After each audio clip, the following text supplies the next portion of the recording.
The majority of people who are law-abiding and have never been to a jail or prison would have no idea, have absolutely no idea what really goes on inside these institutions and jails. I'm always aware of my surroundings. Wherever I go, I'm constantly aware. Not being paranoid, it's just whenever I work in somewhere, I walk in an area, secluded area, I already got my diagram, know which way I gotta run, where to go, and I'll use anything to survive. You're always on the line. You never know what can happen, when it will happen. But it's a job that someone has to do.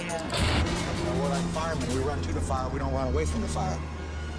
So we deal with the situation, stop the assaults, take the casualties to the infirmary, and continue business.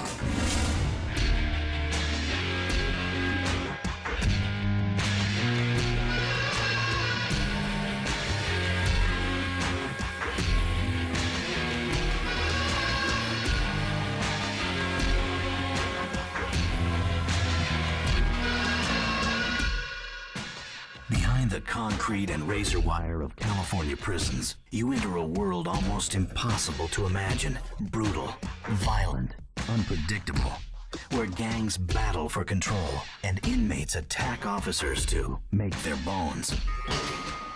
This place is crazy. It wears on you. Like I said, you can't teach this job to anybody. It's not going to the jail and turning the key, opening up, throwing in the guy's food real quick and closing it back up. You got to deal with these individuals, and they're often all around you. Sometimes, you got 300 and 400 people around you that are criminals, level 4 inmates. A lot of people have the misconception that these are people that made a mistake and came in. These guys haven't made mistakes. They intentionally injured somebody to get here. What I can think of that sticks with me quite often is I had a man that, I won't even call him a man, he had raped his daughters numerous times, sexually molested them for years and years and years. They even became pregnant with his children, and he killed them, killed the children that his own daughters had become pregnant with. That's pretty horrific. A man that just broke into a home, a young couple, had a little 6-day-old baby, raped the wife, killed the husband in front of the wife, raped the wife, beat up the baby, actually basically threw the baby out in the backyard, 6 days old. Ended up killing the wife, and he got away, but they caught him. This is what we deal with every day in here, is animals like that. With names like San Quentin, Corcoran, and Salinas Valley, Chino, Folsom, and Pelican Bay, California's maximum security prisons house some of the most violent inmates in the world, making it the toughest beat in the state.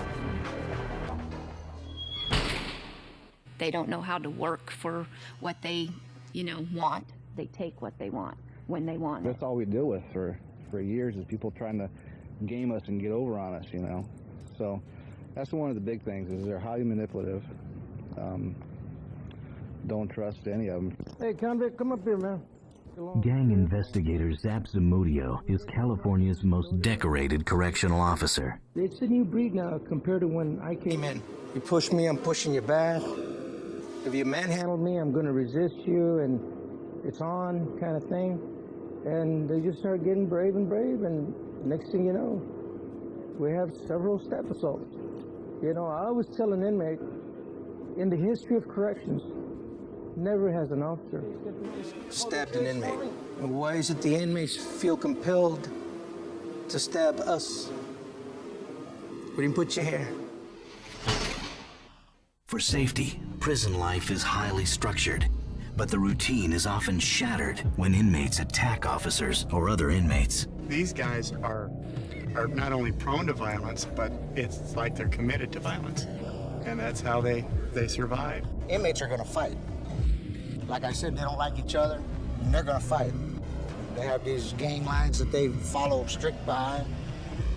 They segregate themselves. We don't segregate them, they segregate themselves.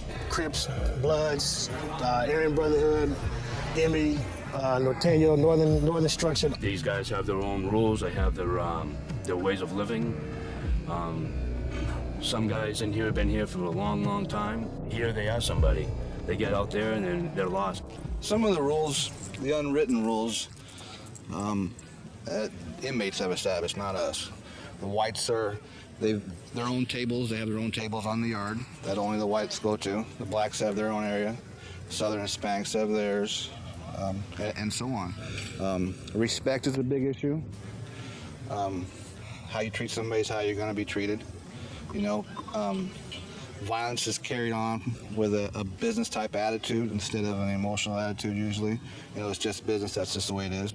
There's a lot of drugs that come into prison, and that kind of drive the violence, you know, and the gang mentality. You're white, you come in, you're going to belong to the white gang because that's the pressure you get in here.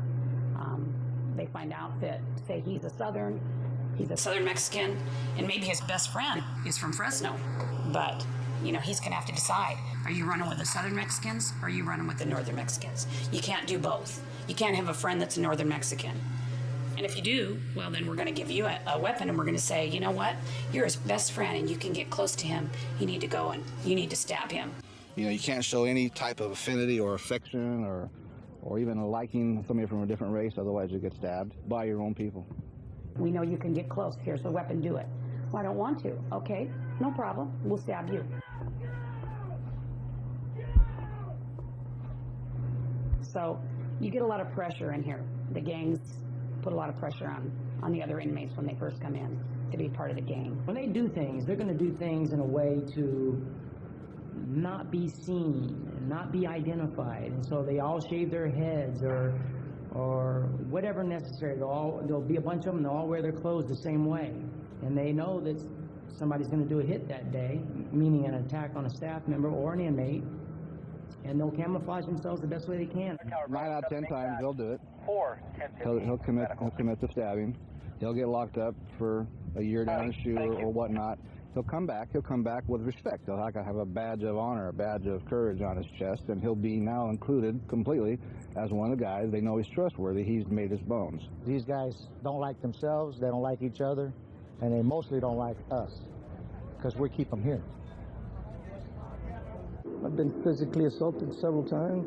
Got scars, my forehead, got a reconstruction right leg, holding up by pins. Most of these individuals here at this level 4 institution, they don't have a lot to lose. A lot of them are lifers.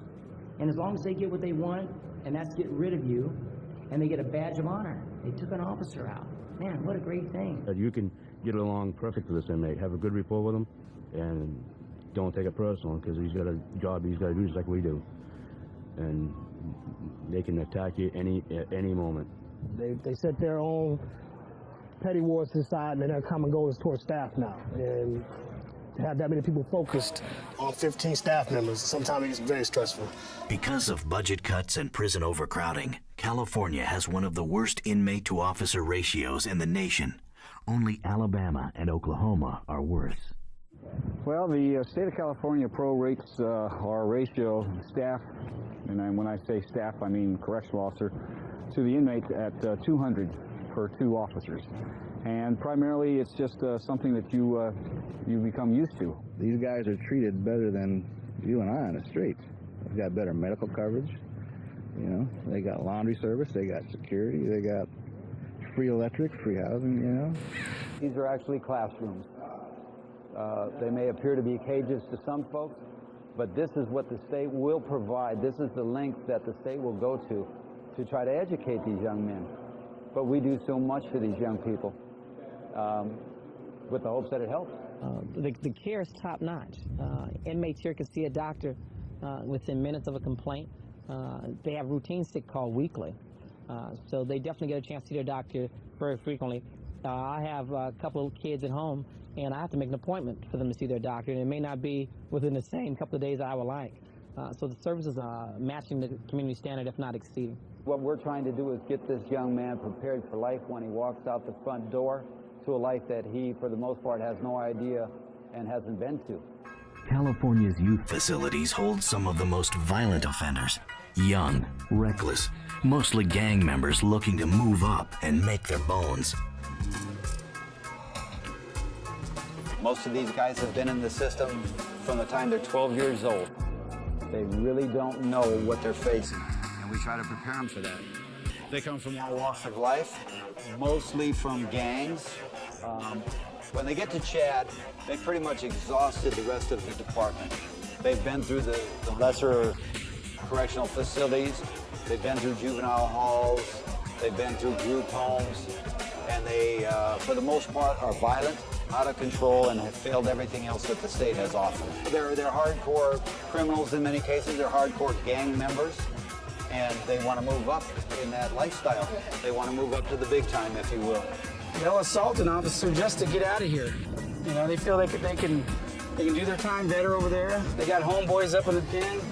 You know, even if it does cost them a strike, they're not thinking about that. We never know when we're going to be attacked. Either by a group, by an individual, either with a weapon, without a weapon, or what many of us consider to be one of the worst attacks, the gassing. When you get gassed, that's one of the worst things that can happen to you. Gassing is when inmates throw urine, feces, or other body fluids on officers, exposing them to AIDS, hepatitis, and other deadly diseases, which are epidemic inside California prisons. You just have to be able to walk away from it, and it just doesn't end right there, you know. It just doesn't end right there. That goes on with you for 2 weeks, 3 weeks, a month. We had a feeling he was going to try and gas us by the way he was acting, so we made him approach the slot with his hands behind his back, and good thing he did. The gassing's pretty not good to see, you know. So you see the stuff come flying through the door, or just get all over either in staff's face or right here. But when it hits the face, it's pretty disturbing, you know, the pants and everything. That's disturbing, but when it goes in the face, it's it's an eerie feeling, it's an ugly feeling, it's a degrading feeling. Because of space limitations, inmates are allowed 6 cubic feet of property, not counting their television sets, medicine, or legal papers. This is all one inmate's property. He's got way too much. But you can see all the food that he's got, the cosmetics, the soap, the shampoo. And so I basically go through that and box it up and give them what they're allowed. They don't get any of the containers that they're in because they're plastic and they can make weapons. You know, they melt the plastic down. And I've learned not to even have to touch it. And I've hurt my fingers from doing so much toothpaste, so I have a toothpaste roller now.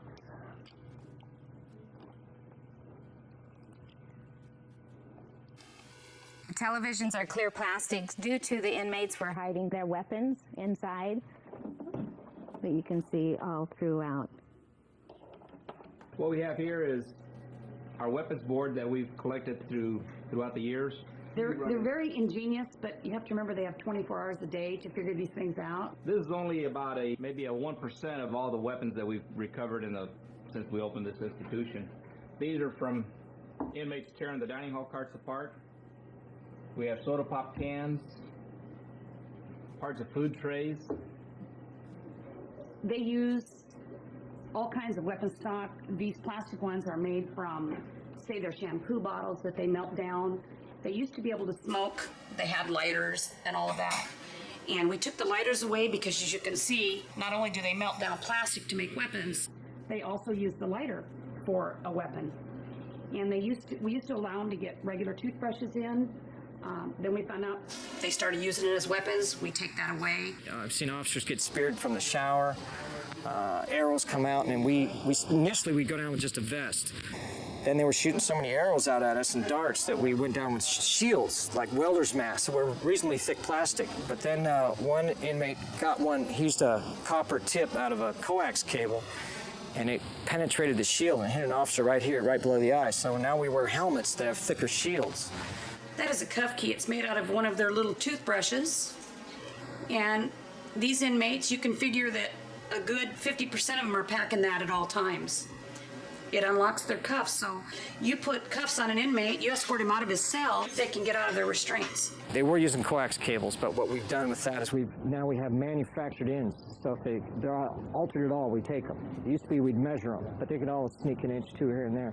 They take the shaft, they use the coax for the tip, and then it's just bow and arrows. They'll stand there and they'll save their elastic out of their underwear, and then they use that as like they'll stand back, center their cell like they're supposed to be with their light on, but because of 2 pieces of paper, you don't almost see their hands, and then they just let it go. This was a half a pair of scissors, and he put that up his rectum. Problem was, the point cut him, and then he started getting a stomach ache. It lacerated his colon and had to go to the hospital, and that's how we found out he had that up there. With few hiding places, inmates often smuggle contraband by inserting weapons or drugs into their rectums, called keistering. There's a sheath they covered up, and that way they can secrete it in their rectum. We make them get totally unclothed. We make them squat, cough, everything.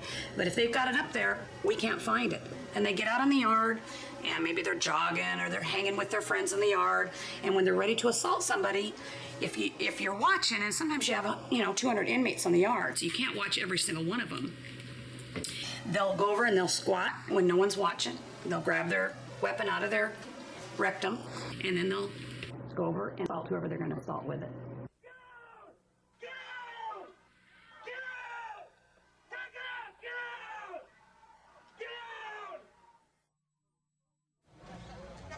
Tammy Hanlon was an officer at Pelican Bay when she responded to a riot in August 1999. There were several inmates over here laying on the ground. I ran over here, somewhere in this area, and I was gonna go over to this building, B8 over here, and get some handcuffs. And I noticed an inmate that was sitting up right here, and he looked like he was gonna jump up. So I went over to him and I said, "You need to lay down on your stomach." And 2 inmates over, this inmate jumped up, and that's when I turned like this, and he hit me twice, and I flew off my feet and landed somewhere back here. I didn't get up right away. I think I was knocked out. And there was all kinds of inmates moving around at that time. Apparently, an officer came from over here, and she pulled me up and pulled me into the building over here. I walked into B8, very stunned. Basically, it shattered this entire cheekbone right here into one major big fracture and lots of small fractures that basically they had to do surgery on, but they couldn't do it until after the swelling went down. I looked like an alien for about two weeks, I think. It was a pretty big face. In the process of them attacking me, I fell down backwards and my foot went behind me. And the weight of the inmates and myself falling to the ground tore just about every ligament and tendon in my foot, and I ended up being out of work for approximately 3 months with that one. The inmate and I were fighting for about 45 seconds. It seemed like an hour, but it was enough for him to pick me up, throw me against the wall, have the shovels fall on me, stand up, try to hit me again, drag me around the room, and then we both fell to the ground. And as I looked up, an officer who just started the department, only been working for less than a month, was standing there with an MK9, which is a pepper spray dispenser. And I could tell that he didn't know what to do. He didn't know whether to shoot the inmate or not. The inmate was starting to grab me again. I grabbed him by the hair, pulled his head up, and I told the officer, go ahead and spray him, even though I knew we were both going to get hit. Well, he hit the inmate right in the face, and it bounced right into mine. And so I took about as much spray as the inmate did, and I burned for the whole night. I went slamming to my knees on the pavement. And then the inmate somehow landed on my back, and my other coworker landed on his back. And then she ended up pulling the inmate off, and I ended up rolling with her. You know, you hear of attacks by a dog, and that's what it reminded me of. I was screaming. He bit her in several places. And then he just didn't let go of the last one, which I have a scar on me about like that, the size of a quarter, where his bite was. It went right through my uniform and everything. I was assaulted by 2 Mexican Mafia associates on the 3rd tier. I was beat up real bad. They picked me up and were trying to throw me off the chain. I was able to pull my handcuffs out and was able to lock one handcuff on the rail. And as I went over, I was able to apply the other handcuff on my left wrist. So I dangled up there for a short time. Plus I was bleeding pretty bad from my face, forehead mostly, and the blood was obstructing my view and stuff, so hey, I was thinking of survival. He was facing the wall. He had his hands behind him.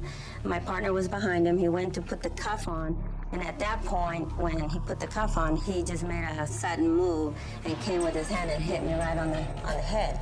Just walking through the middle of the day room, right out of the blue, man. He just leaned forward, wham, and just kicked me right in the groin area. When he hit me again on the neck, I felt like a sharp twinge or something, and I fell on the floor. I ended up pretty much under the deck here. I noticed he had cut marks on his hand, so as I was uncuffing him, that half a second hesitation to see why, in my mind, it's going, why is he bleeding? Because he wasn't bleeding a second ago. That's when, boom, I got hit. Something like that happens so fast, it takes a minute for your brain to process that. Like I said, initially I thought I was punched until I saw the blood. And then I realized that he put blood on the weapon, so I had to test, had to go for hepatitis C test for up to a year. Well, an inmate, again in full restraints, came up to me with a question, and as I was answering it, I was seated. He stood up and slashed my face. If I ever visualized a killer look, that is what I saw. And I'll never forget the look in his eyes when he was looking at me. When I got a phone call that there was a riot out here, that my daughter had been injured and they were taking her to the hospital, it was, I think my heart was in my throat and I felt sick. I was really mad that this guy did this. Excuse me.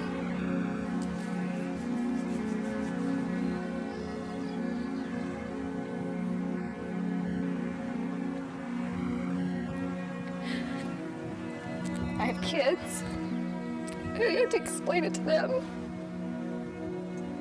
and they didn't understand. I have a daughter, and her initial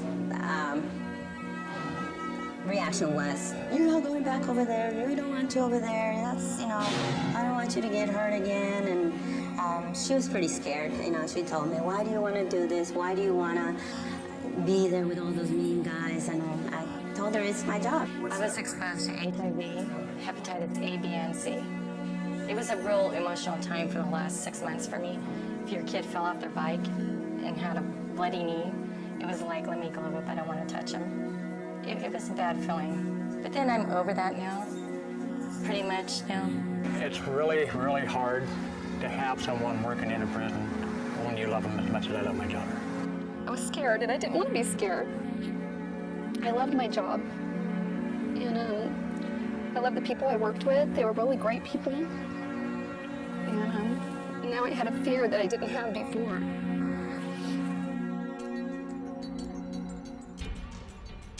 Six months after being injured, Tammy Hanlon was one of the officers who responded when rival gangs went to war on Pelican Bay's B Yard. It would be one of California's bloodiest prison riots.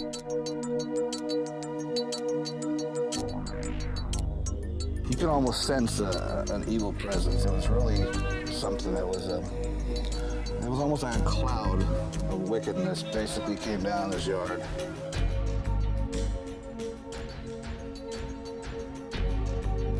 On that particular day, numerous weapons were used. Over 100 weapons were discovered afterwards. 12 minutes from start to finish. And I don't know if any of you guys ever been in a fight, but 10 seconds is long. And this was 12 minutes of gunfire and tear gas and batons swinging. And I mean, I went over to the gate here and I used to work the clinic. That's when it happened. And I pulled the dead body off the yard, and just all that violence, I guess, just kind of after that day just kind of permeates your being, and it affects you. And it required the response of all the staff at this prison. There was a group of approximately 30 officers out there just for their training. They came on to the yard without any equipment, that they were at least here to assist us in restraining the inmates once they got down.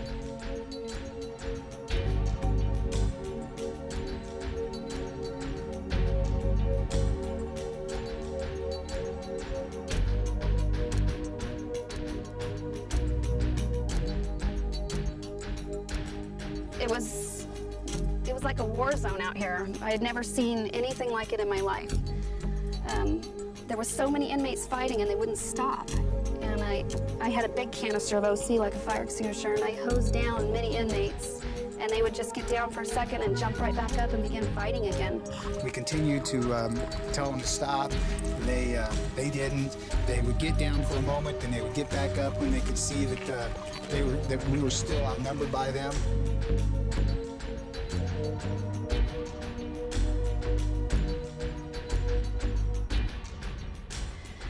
Nothing fazed them. The shots fired didn't faze them. There was an inmate really badly injured, and he was laying on the grass, and I bent down, and I was shaking so bad just to touch him or get that close to him. And he told me, you know, that I was shaking worse than he was, and he was injured pretty bad. And I told him, I said, well, that's because last time I was out here, one of you guys punched me. And he said, you know, oh, I'm sorry, that was you. And they continued until I think one of the inmates got shot. And when he got shot, that pretty much slowed him down.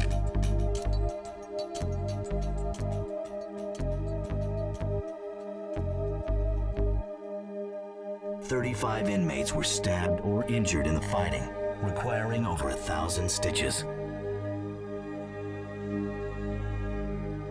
I remember there was officers that were actually crying, you know, and I remember hugging a few. You could just sense something out here. It was terrible.